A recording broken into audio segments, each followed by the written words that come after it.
ഞായറാഴ്ചയായി വീട്ടിലിരുന്ന് ബോറടിച്ചപ്പോൾ തോന്നി ഒന്ന് പുറത്തേക്ക് വിട്ടാലോ എന്ന് നമ്മൾ നേരെ പോയത് ഏച്ചിയുടെ അടുത്തേക്കാണേ. അഞ്ചരക്കണ്ടി. അപ്പോൾ നമ്മളെല്ലാവരും ഉണ്ട്, ഞാനുണ്ട്, കേശുണ്ട്, കാശിയുണ്ട്, ഏട്ടനുണ്ട്, അമ്മയുണ്ട്. അപ്പോൾ ഇപ്രാവശ്യത്തെ പോക്കിന് അമ്മ 2 ദിവസം ഏച്ചിയുടെ അടുത്ത് തമ്പടിക്കാന്ന് വിചാരിച്ചിട്ടാണ്. കെട്ടും മുട്ടെല്ലാം എടുത്തിട്ടാണ് ആൾ സ്ഥലം കാലിയാക്കുന്നത്.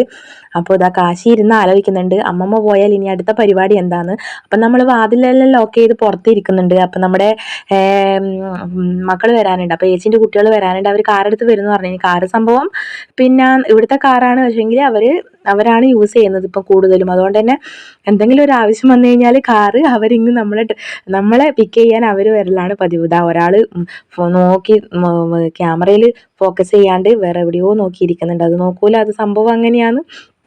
അപ്പോൾ ഇതാ കാശി ഒന്ന് ചിരിച്ച് കാണിക്കുന്നുണ്ട്.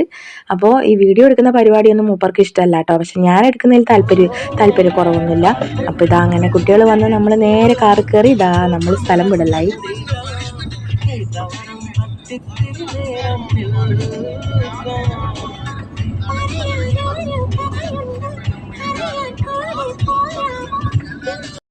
അങ്ങനെ ഗൈസ് നമ്മളിതാ സ്ഥലത്തെത്തിയിരിക്കുന്നു. അപ്പോൾ കാറ് നേരെ കയറ്റുന്നുണ്ട്. അപ്പോൾ ഇത് ഏച്ചിയുടെ വീടാണ്.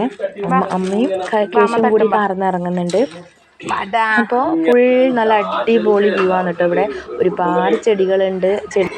പിന്നെ നമ്മൾ ഈ കാണുന്നത് വേറെ ഒന്നല്ല, നമ്മുടെ പപ്പായ മരം. അപ്പോൾ ഒരുപാട് പപ്പായ പ്രാവശ്യം ഉണ്ടായിട്ട് പഴുത്തിട്ടുമായിട്ടും പക്ഷികളും കിളികളും വന്ന് തിന്നിട്ട് ഒരുപാട് വേസ്റ്റ് ആയിട്ടുണ്ട്. അപ്പോൾ ഇത് നമ്മുടെ റെഡ് ലേഡിയാണ് കേട്ടോ. അപ്പോൾ ഇതിപ്പം സൈസ് ചെറുതാണ്. അപ്പോൾ ഓൺ ദ സ്പോട്ട് നമ്മൾ അവിടെ എത്തിയതും ഏച്ചി ആദ്യം തന്നെ ഒരു പപ്പായയാണ് പറിച്ചത്.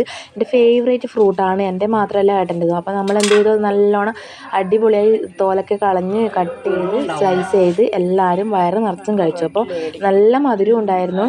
പിന്നെ ഒരുപാട് നല്ലോണം പഴുത്താലും ഈ സംഭവം റെഡ് ലേഡി അങ്ങനെ ഇതായി പോവില്ല, അഴുകിപ്പോവില്ല എന്നുള്ള നല്ലോണം പഴുത്ത് അളിഞ്ഞു പോവില്ല. അതുകൊണ്ട് തന്നെ ഇത് എത്ര വെച്ചാലും കുഴപ്പമില്ല. അപ്പോൾ നല്ല മധുരം ഉണ്ടായിരുന്നു, നല്ല ടേസ്റ്റ് ഉണ്ടായിരുന്നു. അപ്പോൾ ഞാനും കുറേ പീസ് അങ്ങ് അകത്താക്കി.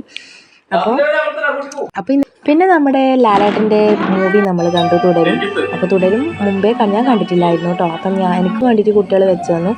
അപ്പോൾ ഹോട്ട്സ്റ്റാറിൽ നമ്മളത് കണ്ടു. ശേഷം നമ്മൾ നേരെ അമ്മേനെയും അവിടെ ആക്കി കുറച്ച് സമയം വർത്താനമൊക്കെ പറഞ്ഞ് ചായയെല്ലാം കുടിച്ച് നമ്മൾ നേരെ വീട്ടിലേക്ക് വന്നു. അപ്പോൾ തിരിച്ചു വരുമ്പോൾ ഞാനും ഏട്ടനും മക്കളും മാത്രം. അപ്പോൾ അതാ നമ്മൾ വീട്ടിലെത്തി. അപ്പോൾ ഇന്നത്തെ വീഡിയോ ഇത്ര മാത്രം. Thank you.